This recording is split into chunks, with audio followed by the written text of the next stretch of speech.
Okay, so my publisher, Broadleaf, told me that my copy of Purposeful Empathy would arrive around Valentine's Day, and it didn't. And there were a couple of hiccups, and I had hoped that it would arrive for my 50th birthday, which was March 19th, but it didn't. And I thought that maybe now that I've waited so long and that it missed my birthday, that maybe it would be somewhat underwhelming. But there was a ring at the doorbell, and I knew the package was arriving today. And now my heart is racing. So apparently authors do the big reveal when they get their own book, so I'm going to do this for posterity. We'll see if I share it. Maybe I will, but all I know is that I'm recording this for my sake. And if it gets posted, that's fine, but I'm going to totally allow myself to feel this. So, this is the kind of broken package that arrived. I hope it's the right book.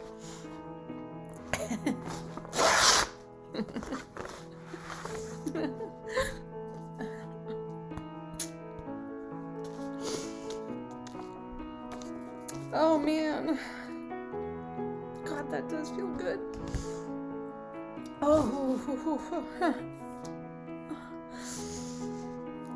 I wanted to smell it. Let me see what it smells like. It smells fantastic. Oh my gosh.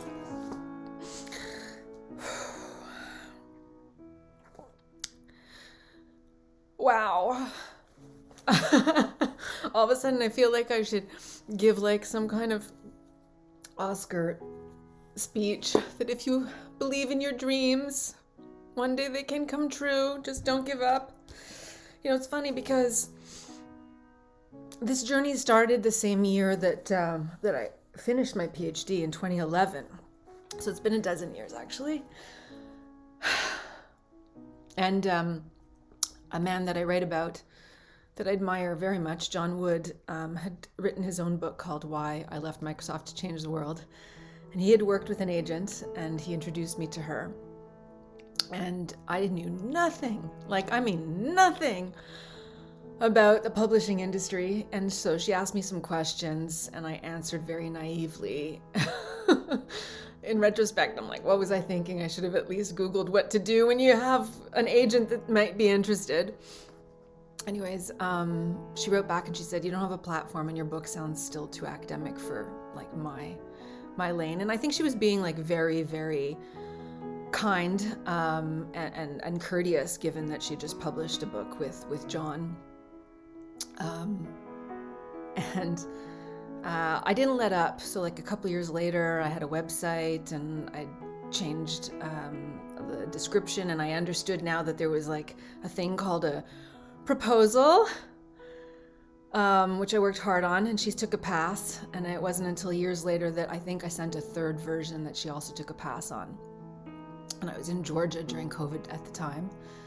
Came back home. I think my husband, I've asked him this. I said, did you ever think that I wouldn't finish it? And he said, yeah, I think I had my doubts.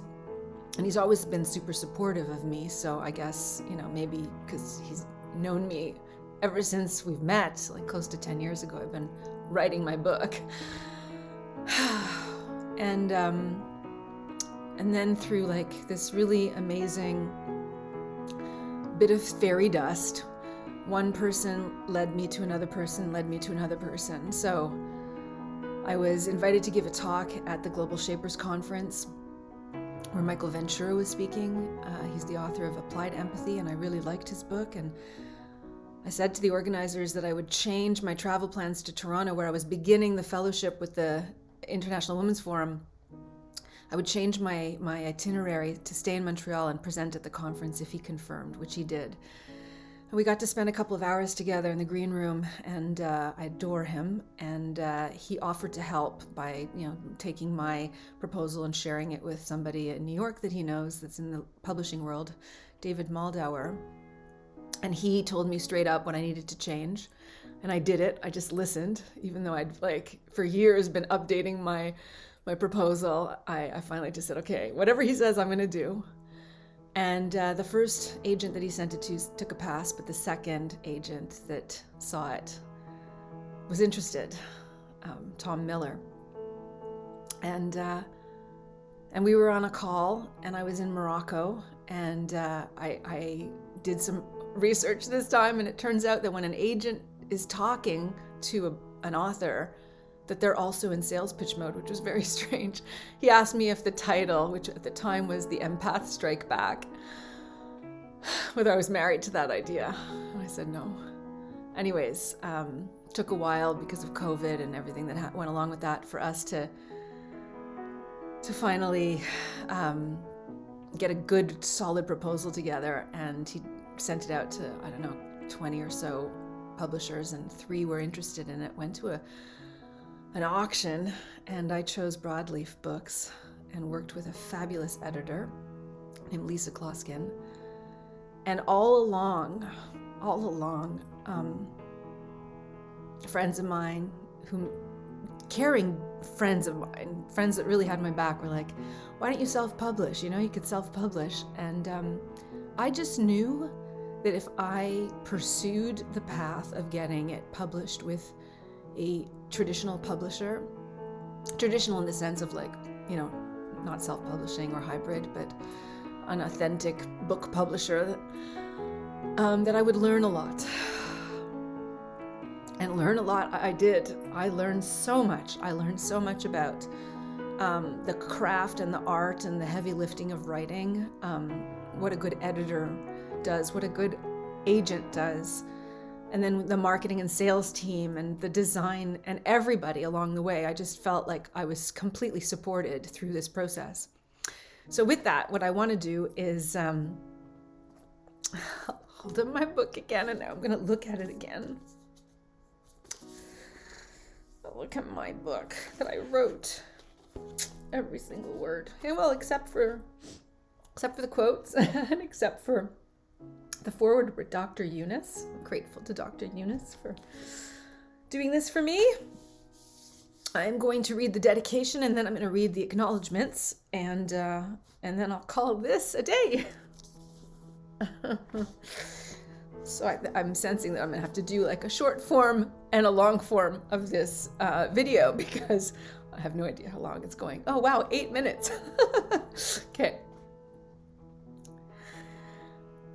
As an educator, I dedicate this book to all those who've taught me to be a better human being.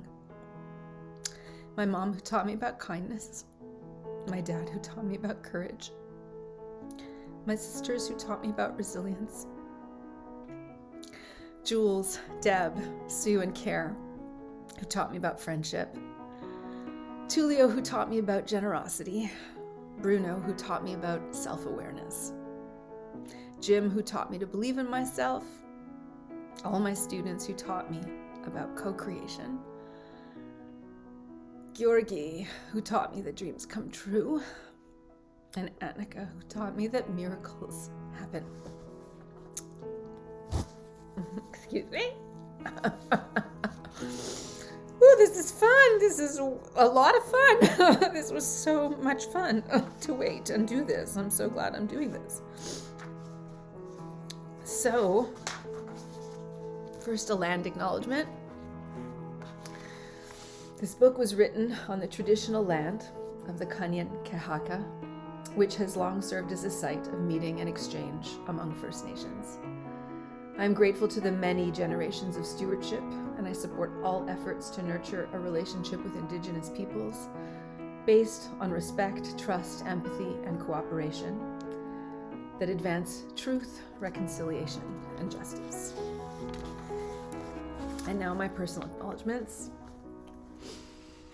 I have discovered that the sweetest part of writing a book is acknowledging everyone who has helped me bring it to fruition. It's also bittersweet, since it means my book really is done. Finally. Yes, it's done. I'm holding it in my hands. Along the way, many friends suggested that I self-publish. Instead, I stubbornly trusted my instincts that I would write a better book with a traditional publisher, and I was right. Everything good about purposeful empathy can be traced back to my incredible literary agent, Tom Miller, and fabulous editor, Lisa Kloskin. I value Tom's brilliance, integrity, work ethic, expertise, sound counsel, and good judgment. He deserves credit for the book's title and helping me overcome my addiction to numbered lists. I love that he calls me a force of nature, and I'll never forget his words. It sounds like they want to publish the book that you want to write. He went above and beyond for me, and as an author, I really have no words.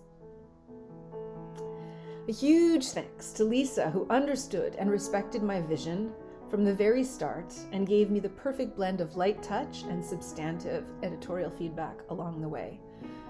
I felt completely supported by her and fully expressed. Our collaboration was an absolute delight, and I congratulate her on the birth of her second child, who arrived just days before my manuscript was submitted.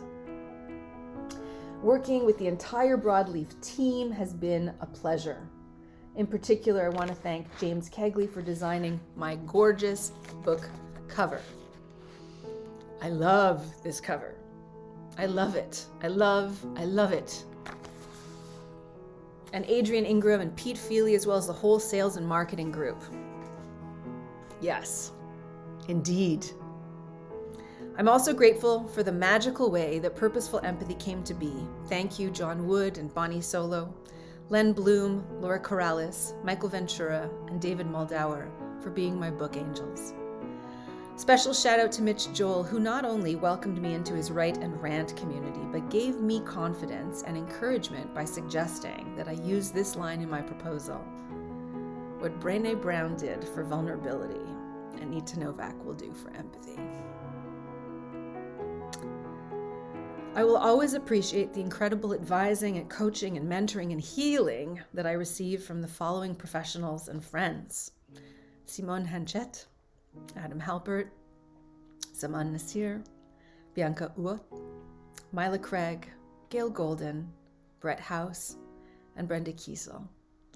You were right. It's already written. I would be remiss not to thank the many amazing women who have supported me on my professional journey and helped me grow my platform and impact. This includes all my wonderful IWF sisters and members of Lynn's Jellybean Mastermind Group. In particular, I want to acknowledge Kathy Rowe and Colette Vanas, Marna Pinnell, Grace Yang, Elisa Bernstein, Kathy Fizell, Sylvie Mercier, Françoise Lyon, Mirella De Civita, Catherine Wilkinson, Desiree McGraw, and Maka Toporudze.